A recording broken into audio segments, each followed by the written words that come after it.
Sabi ko mag-isip ako yung bakit. Sabi ko mag-isip.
Magandang gabi po sa ating lahat. Itinatampok sa ating ebanghelyo ngayon ang talaan ng mga ninuno ni Jesus. Ilan sa kanila ay mga kanilang karakter na may mahalagang papel sa kasaysayan ng ating kaligtasan. Subalit marami rin sa mga ito ang makasalanan. Inilalarawan ng talaang ito ang pagpasok ni Jesus sa kasaysayan ng tao. Siya ang rurong ng kasaysayan ng Israel, ang Mesiyas nilang hinihintay. Kay Jesus naging ganap ang kahulugan ng kasaysayang ito. Bilang panimula ng ating pagdiriwang, magsikalyo po tayo lahat.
Espiritu Santo, Amen. sumainyo ang Panginoon. Mga kapatid, tayo ay nasa ikalawang gabi ng ating pagnunubina para sa ating mahal na ina, para sa pagdiriwang natin ang pagsilang ng ating manunubos. At isama natin sa misang ito ang pasalamat ng Ferrer Family. Upang maging marapat dapat tayong gumanap sa pagdiriwang na ito, manahimik tayo sumandali at suriin natin ang ating mga sarili. Inaamin ko sa makapangyarihang Diyos at sa inyo mga kapatid, na lubha ko nagkasala sa isip, salita at sa gawa at sa ating pagkukulang. Kaya sinasama ko sa mahal na Birheng Maria, sa lahat ng mga anghel at mga banal, at sa inyo mga kapatid na ako'y panalangin sa Panginoong ating Diyos. Kaawaan tayo ng makapangyarihang Diyos, patawarin tayo sa ating mga kasalanan, at patnubayan tayo sa buhay na walang hanggan. Amen. Panginoon, kaawaan mo kami. Panginoon, kaawaan mo kami. Kristo, kaawaan mo kami. Kristo, kaawaan mo kami. Panginoon, kaawaan mo kami. Panginoon, kaawaan mo kami.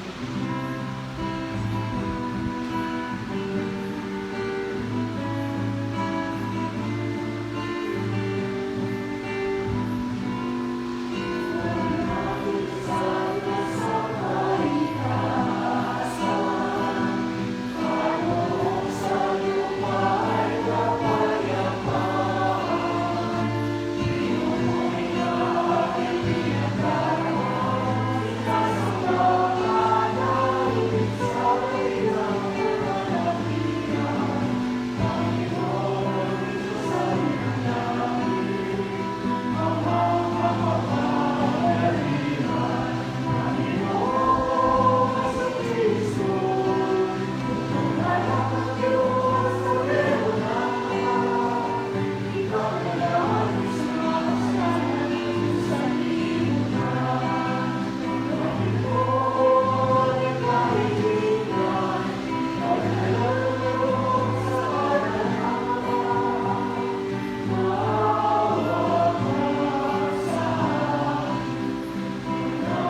Manalangin tayo.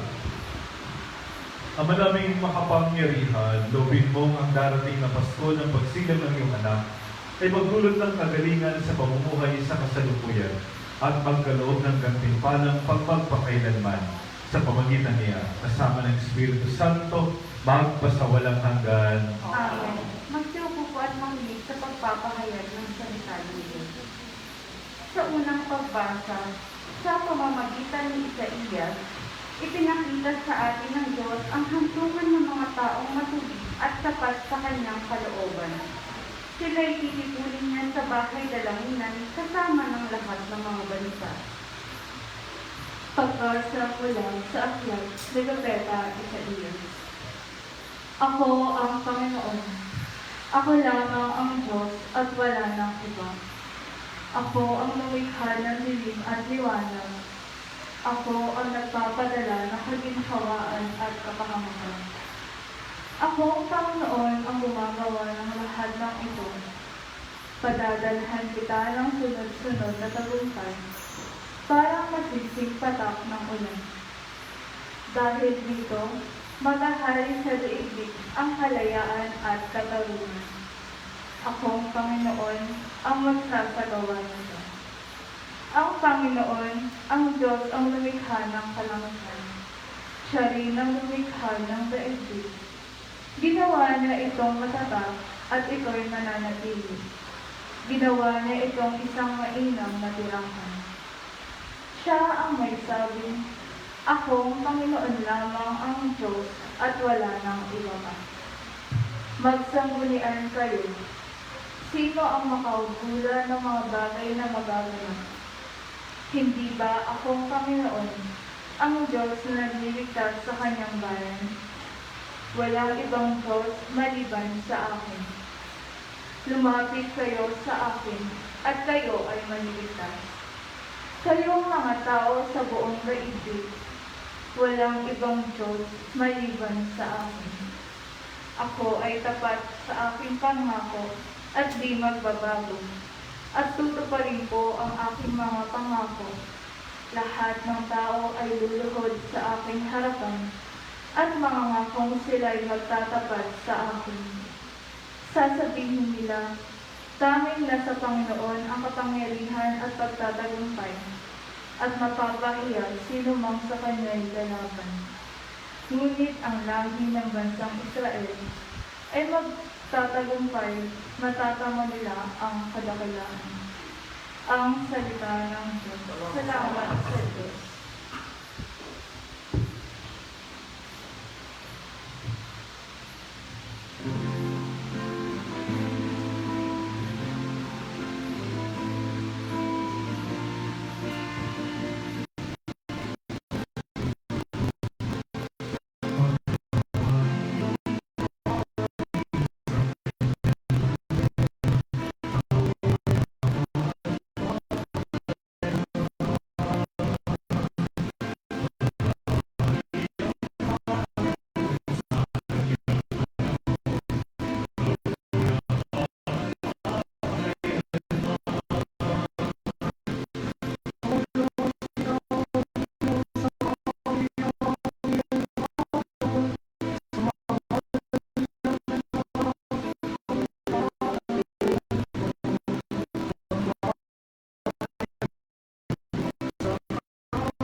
Ang pagpila ng Panginoon ay isang lunas.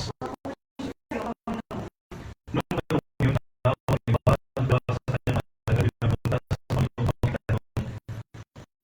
Kayo kami ko, hintay pa kami ng iba.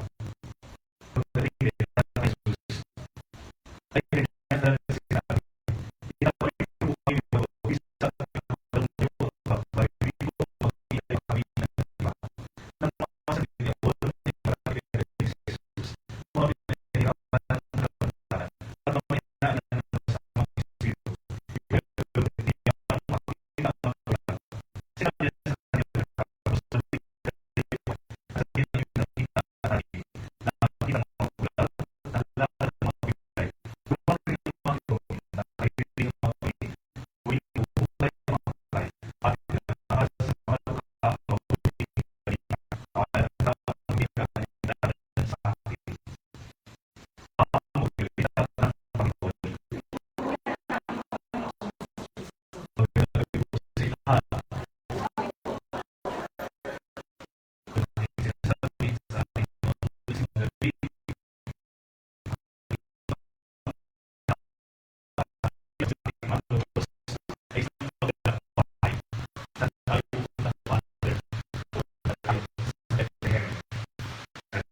Panginoon, ang aming liwanag, tingin mo kami.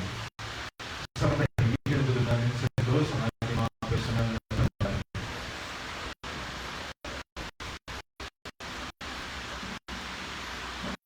Ama, pasusin mo kami sa pag-ibig sa paghanda namin sa pagdating ng iyong anak. Bilang tao, nawain pagdating mo ang pag-asa sa aming mga puso. Hinihiling namin ito sa pamamagitan ni Kristo aming Panginoon.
kanyang natalo muli sabi niya, lubos ang mag-iinig. At ang babae magpadama na bigay na sana ng lubos sa makakali. Kaya isa ng mga anghel siya ng papuli sa iyo. Na walang pagkakalikan. Kami nagpupuli sa iyo ang kailangan.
Para sa inyo, para sa lahat.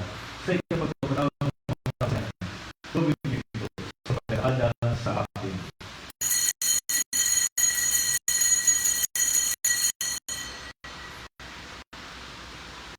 Makita dito. Ipagpunin natin ang sarili ng pananampalataya.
Mga ginagawa namin ngayon ay alas sa pagkatay mo rin magabuhay ng dapat sinari namin sa iyo. Ang pinakin na nagbibigay buhay ng alis na nagkakaroon ng kaligtasan. Kami nakapagsasabat tayo ngayon na dapat na tumayo sa sarap mo para maglingkod sa iyo. Isinasama namin kami magsalo-salo sa katawan ng dugo ni Kristo. Ay makapulot sa pagkakalis sa pamagitan ng Espiritu Santo. Ang malingapin mong sinibang ng ganang sa buong daigdig. Mas masipag kami sa pag-ibig at pagsisto namin papanipon ng bispo at ng kapalitan. Kalahan mo rin ang kapatid namin nahinday, kami pagkasasili muling magbubuhay, gawin na ng mga pumanaw. Kaawaan sila patuloy sa iyong kalagat. Kaawaan ang paglahat ng mga kasala sa iyong buhay na walang wakas. Sa isa ng mga nadaling bariya ilan ng Diyos. Sa isa sila ng tapat na isiposo. Sa isa ng mga apostol. At lahat ng mga banal na buhay dito sa ibig ng kalugod sa iyo. Maipagdiunawa namin ang pagkakaroon mo sa pamagitan ng anak na aming Panginoong Yesu Cristo. Sa pamagitan ni Cristo, kasama niya at sa Kanya, ang lahat ng banal na mabuhay sa iyo, Diyos sa mga kapagalitan, kasama ni Espiritu Santo, magpasawalan ng Panginoon.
Piling namin gamitin sa lahat ng sa mga paglaban ng kapayapaan araw-araw.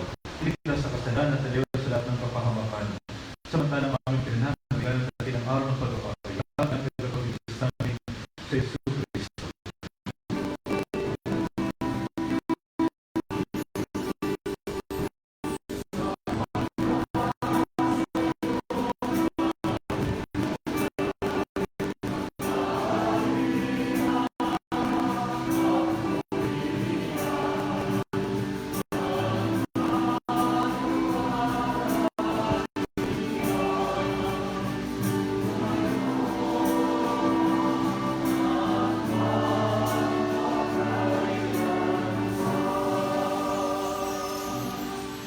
Panginoong Jesucristo, sinabi mo sa iyong mga apostol, kapayapaan ang iniwan ko sa inyo.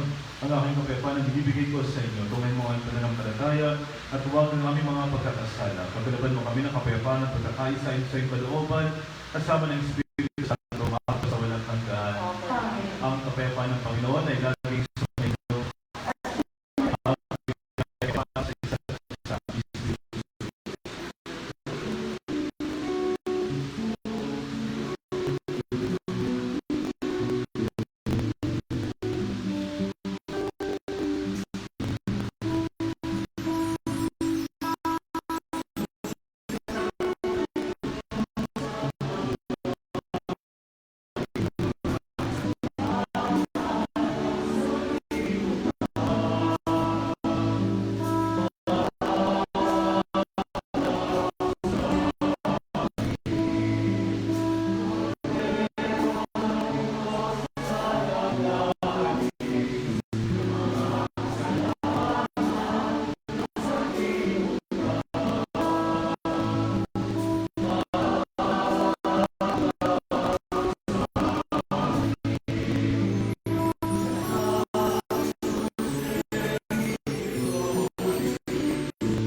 Papalitan namin ang sa kanyang banal na bibig. Panginoon, hindi ka dapat na magpatuloy sa iyo. Sa lang ay gagawin na ako.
at kalusugan, kailangan na rin maghiwalay ng handaan.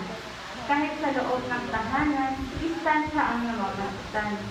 Pati sa pag-angkas sa motorsiklo, patunay ng kasal ay kailangan pa rito.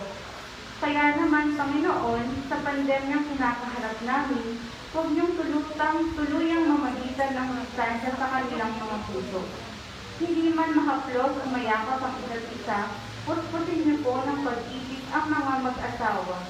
Nang sa gayon ay patuloy nilang pahalagahan ang bawat isa para na rin sa ikatatatag ng kanilang pamilya. Muli po, palakpakan po natin ang mga mag-asawa ngayon.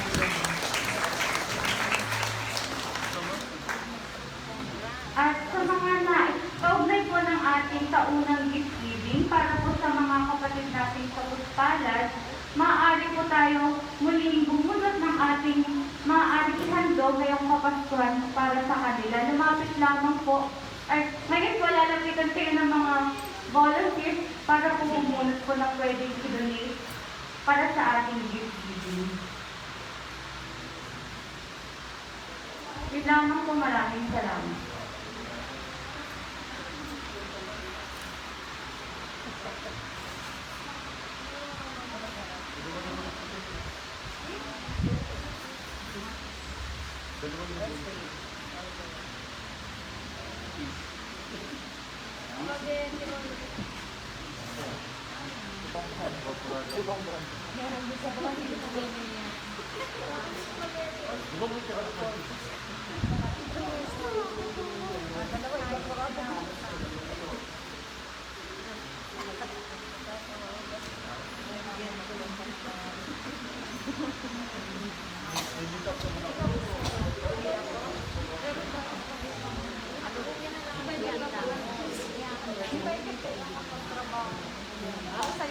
Magsasayo po.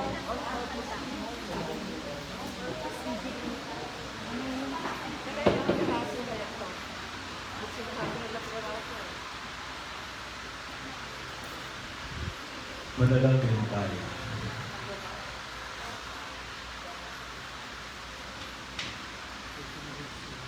Ama naming mapagmahal, ang pinagsaluhan namin ngayon sa pagpapatawad ng mga kasalanan ay magpagindapat nawang kami maging handa para sa Pasko ng pagsilang ng iyong anak na siyang mamagitan kasama ng Espiritu Santo magpasawalang hanggan. Amen. Sumainyo ang Panginoon. At sumayin. At pagpalaan tayo ng mga Panginoon Diyos, ang Ama at ang Anak, ang Espiritu Santo. Amen. Tapos sa ating ikalawang simbang gabi, mag-ingat po kayo sa pag-uwi, umayon ang taglay, dakila, at tapat na pag-ibig ng Diyos. Salamat sa Diyos.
Dad, kaway ka nga.